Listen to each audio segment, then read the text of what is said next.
anak-anak lagi main petak umpet, dan nggak mungkin itu warga sekitar karena sekolah kita itu jauh dari permukiman warga.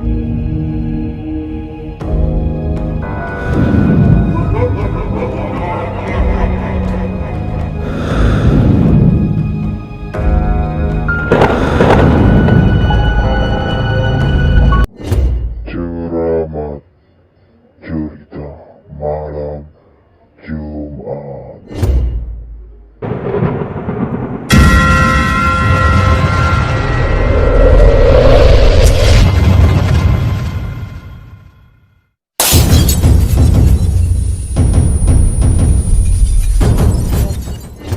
Assalamualaikum warahmatullahi wabarakatuh. Halo teman-teman semua, apa kabar? Semoga sehat selalu. Ketemu lagi dengan aku, Afriani Wulan, di sesi Cermat Cerita Malam Jumat. Di konten pertama kita ini, aku bakal nyeritain pengalaman pribadi aku yang aku alamin sendiri di asrama sekolah. Mau denger ceritanya? Kita dengerin di Cermat Cerita Malam Jumat. Kisah ini berawal di tahun 2007. Waktu itu aku masih kelas 2 SMA. Kebetulan aku bersekolah di salah satu yayasan swasta di Jogja. Waktu itu aku angkatan pertama, jadi masih belum banyak banget siswanya. Singkat cerita, di tahun 2007 itu aku masih kelas 2, aku ikut asrama.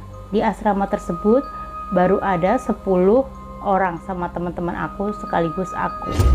Nah, posisi asrama aku itu berada di tepat belakang sekolah. Jadi posisi sekolah aku itu samping kanannya dam bendungan, terus yang di belakangnya itu asrama dan langsung sawah. Jadi ketika kita masuk ke gerbang belakang, keluar dari gerbang belakang sekolah, kita ketemu ruang tengah yang biasa buat anak-anak asrama ngumpul. Kalau belok kanan kita ke asrama perempuan, kalau belok kiri ke asrama laki-laki. Tapi itu masih nyatu ya. Dan di asrama perempuan itu di atasnya adalah musola. Nah, kita masuk ke asrama perempuan itu kamar mandi, lorong, dan berjejer 3 kamar. Lalu ketemu dapur dan 2 kamar mandi di area dapur. Awal mula di situ aku nggak ngerasain apa-apa, aku nggak ngerasain ada gangguan seperti teman-teman aku yang udah lebih awal asrama di situ. Karena sekolah aku itu ini lantai 3, mereka sebelumnya udah bercerita nih, katanya suara gamelan di atas itu sering bunyi dan ada sindennya.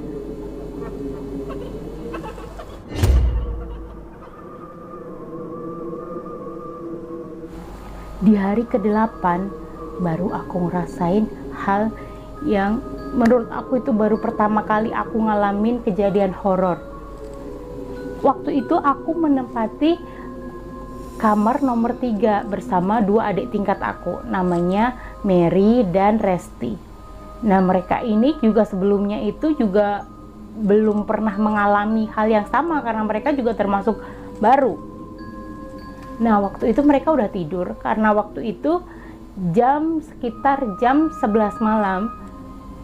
Aku belum tidur banget sih, jadi kayak masih tidur ayam gimana sih. Nah, aku melihat di balik gorden di lorong lewat kamar itu ada yang bolak-balik seperti sosoknya perempuan berambut panjang, tapi nggak tahu pakai baju apa, nggak tahu karena cuma kelihatan seperti bayangannya aja. Kalau teman aku itu nggak mungkin, soalnya nggak mungkin banget teman aku keluar nggak pakai kerudung, karena kalau dari lorong tersebut kita kelihatan dari lorong sebelah area asrama laki-laki, jadi nggak mungkin teman aku itu keluar nggak pakai kerudung.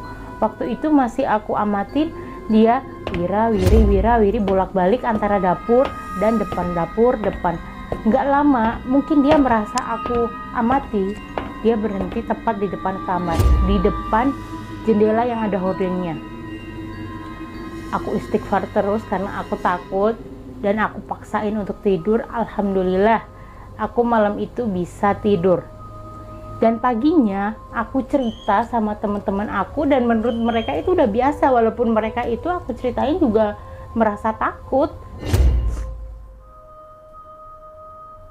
di hari berikutnya aku juga ngalamin hal yang kedua teman aku ini, Mira dan Resti, itu juga ngalamin.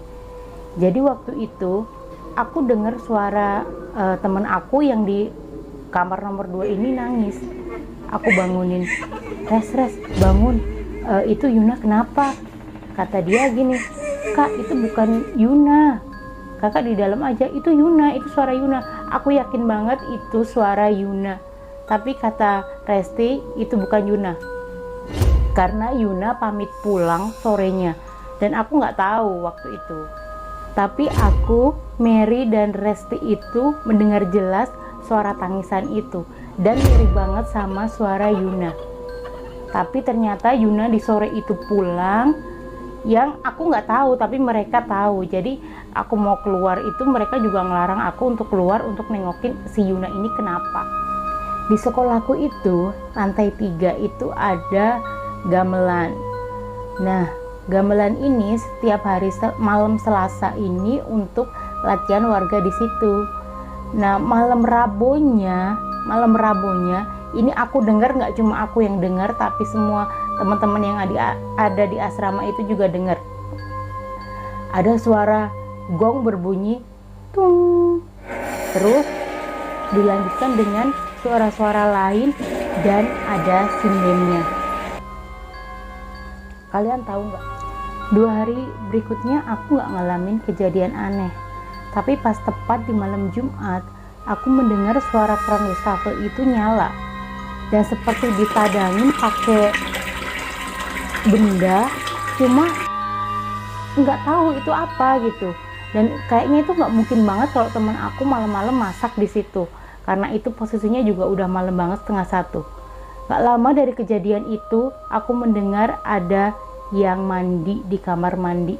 Tapi mandinya itu kayak nggak orang normal gitu, kayak cepet banget gitu, kayak orang buru-buru gimana sih, cepet banget mandinya.